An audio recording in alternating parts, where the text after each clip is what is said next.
Welcome. Thank you so much for joining us this evening. I'm Cheryl Popp, the owner of Sausalito Books by the Bay. I appreciate you all coming out for this, what promises to be a very interesting event with Natai. You might know him as Neil, but he prefers Natai Amari, who tracked us down and has written quite a fascinating memoir, journal, horse journal, memoir. It's a sketchbook. It's a multidisciplinary presentation, and it's very fascinating. Has anybody here actually read the book yet? Halfway. Okay. Well, I really encourage you to buy a copy, which you'll have an opportunity to do at the end of this program, and I know Natai would be happy to sign it. We're going to be in conversation, and I'm hoping maybe he'll read a little bit from the book as well. And then there'll be an opportunity as well for you to ask questions at the end. So we will just go right into riding backwards down like a computer on the back of a horse. The Tiger Lily, or Ty, for short. So welcome, and thank you so much for joining us. Thank you, Cheryl. Does that work? Yeah. Everybody can hear okay? Yes. We can turn the volume up and get closer to the mics if need be. So this, you did this. This all happened like 30 years ago. Yeah, 1994. So Yeah, almost 30 years. 30 years. What prompted you, after all that time, to put this on paper?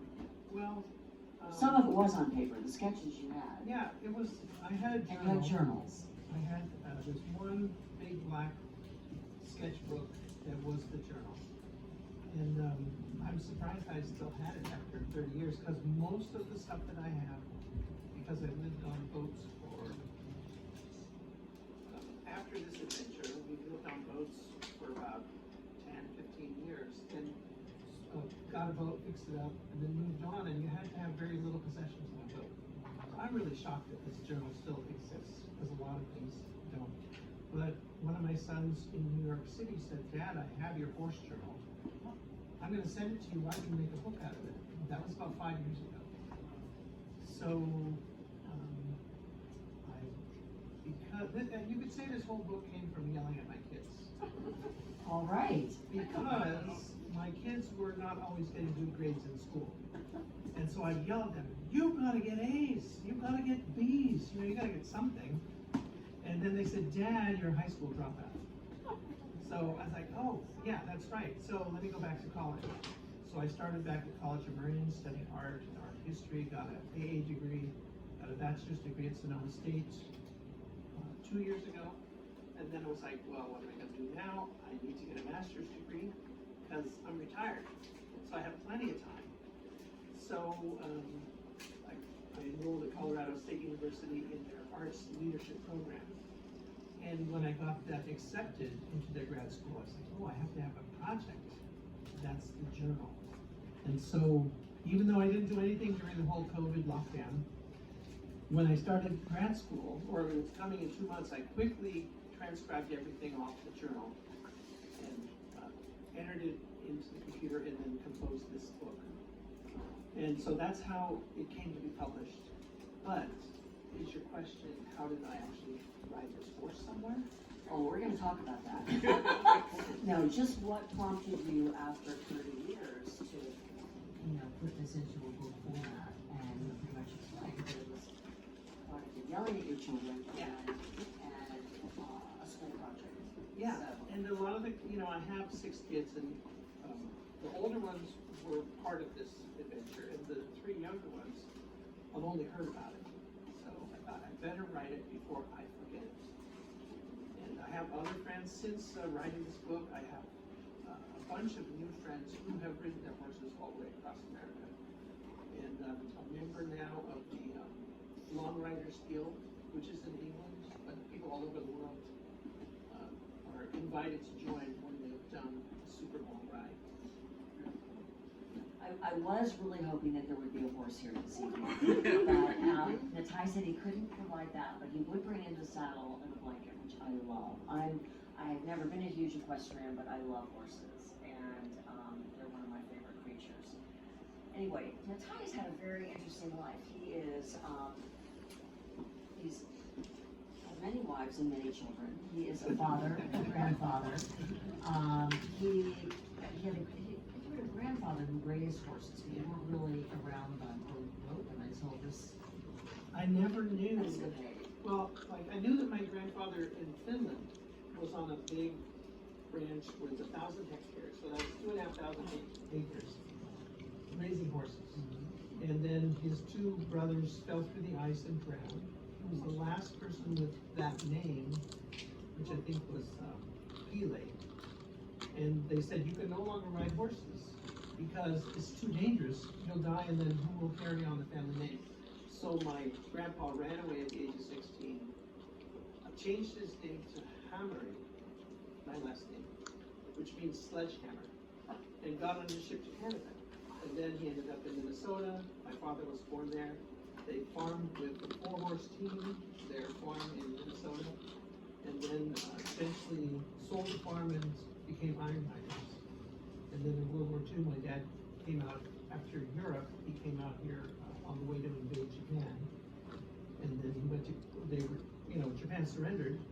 So then he went to art school. Never went back to Minnesota. So despite this equestrian history in your family, you had never really been on the back of a horse until this adventure. No. So we've talked about what prompted the actual putting your notes into a book form, but what prompted you to do this wild adventure in 1994? Well, in the 70s, one of my classmates moved out of Cupertino and went to the Santa Cruz Mountains with her family, and they had horses. So that got me started on horses. And, but it was always in the background, that wasn't my life. My sister got trained to ride horses, but not me. So then eventually, when my dad retired, he got a little ranch in Oregon on the side of the lake, and I bought a horse. And he said, why'd you do that? I said, because we have to corral, He said, I spent my whole life trying to get away from a 4-horse team. And he was just flabbergasted that I had bought a horse. And that was the beautiful Appaloosa named Joseph. And that was my first horse. And then I had a number of horses after that until we ended up with Tiger Lily and Shiva. And in the book, I describe how I'm getting ready to ride, planning on a big trip, maybe across America. I met a person in Oregon. She was riding on her way to Alaska or something. And it was a transgender person. This is back in like 1990. And she had a big pistol and giant breasts that she had put on. What did you call the gun again? God, I can't remember. It's very funny. Anyway, go on. I'll find it. Yeah. Anyway, it's a 44 Magnum, and she let the little kids play with it. And then I was like, well, if she can do it, I guess I could do it. So I started planning, and we had 2 horses.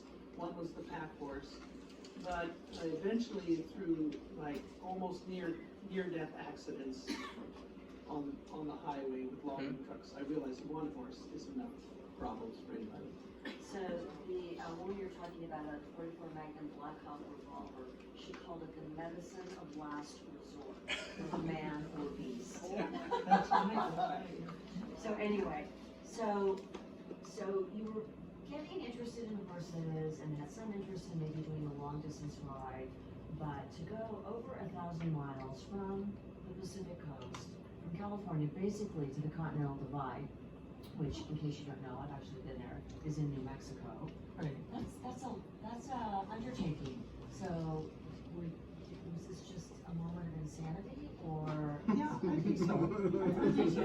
Did you have something to prove? Was it It's a life crisis? Was it you wanted to get away from the kids? It's all Because those it's a things. grueling adventure. It's all those things, but most importantly, I always believe that life should be really simple. And, with cars, you have to repair them, you have to buy them. Horses reproduce by themselves. All we have to do is take care of them. And I've always wanted to be part of that farm lifestyle. And having a horse is one of those things. So I wanted to do that. So I had a back injury. I didn't have to take care of my kids. They went to live with their mothers. And as soon as I could, I was recuperating here on a boat with a friend, And once I got so I could walk a mile without crutches, I went down and got the horse and started this trip. Yeah, it's crazy. I know you've done a lot of bicycle riding before that, but as he points out in the book, bikes have no heart. A horse has a heart. It's a very different adventure. And I want to just remind everyone, in case you've forgotten, in those days, 1994, there weren't cell phones. There wasn't even any really common use GPS. I mean, this was a much more primitive venture than it would be today.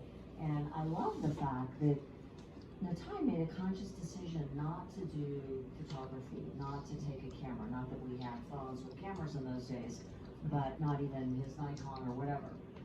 But instead to sketch it, because that was much more real, much more sacred, as you said. It was, and I think that is what makes this story so remarkable. When you think that this happened in 1994, and that there wasn't the technology, there wasn't the, all the gadgets that we have today, because it was not easy. You were hungry, you ran out of money, the horse almost got killed by the bear. Oh, yeah. You're sleeping, in the snow and under rocks and on the side of the road. And I mean, this was beyond Travels with Charlie. It was probably Grapes of Wrath, I think. Yeah. It was. So, I mean, I admire you for doing this. But, and in the end, I think despite the hardship you endured, you felt it was well worth it. Yeah, it was. Like one thing that, people do glamping right now, like glamour camping. Yeah. They have a TV, but there's a nice feather bed inside, and a heater. Yeah. You can do all kinds of luxury camping. Even backpacking, you can have down bags and all this fancy stuff. And we didn't do that. For one thing, like, I never carried water because you can't carry enough water for a horse. It's too heavy, right? Like 5 gallons is 40 pounds. So what we did is we had to make plans where the trails were that horses had grass and water. And just by luck, we got dropped off to begin in Temecula, which is the western end of the Butterfield stagecoach route of 1849. And that has grass and water every 15 to 20 miles all the way from Joplin, Missouri. So the highways generally follow the old trails, but sometimes they go off on another thing, and I got stuck in one spot, and I'll read from the book, where we knew from people in their RVs telling us there's no grass and water. There was an old man at this hot spring state park in Southern California who said, well, you're going on your horse, but there's no grass and water going for the next 20 miles. He said, I only know that because I grew up on a ranch and we go on cattle drives. And even in the RV, in the Winnebago, I'm always looking for grass and water. He says, there's none. So we referred to some maps and saw that the actual route went through what was now what you would call the Forbidden Zone, the Naval Bombardment Range. That's covered this whole area where the Model Ts used to go through. But that's where the water was, and that's where the grass was. So we went through there, and we actually had to hide from the helicopters in the shadows of the canyons as they went through in the daylight, and then they did the bombardments at night. And so we got through there in a day and a night,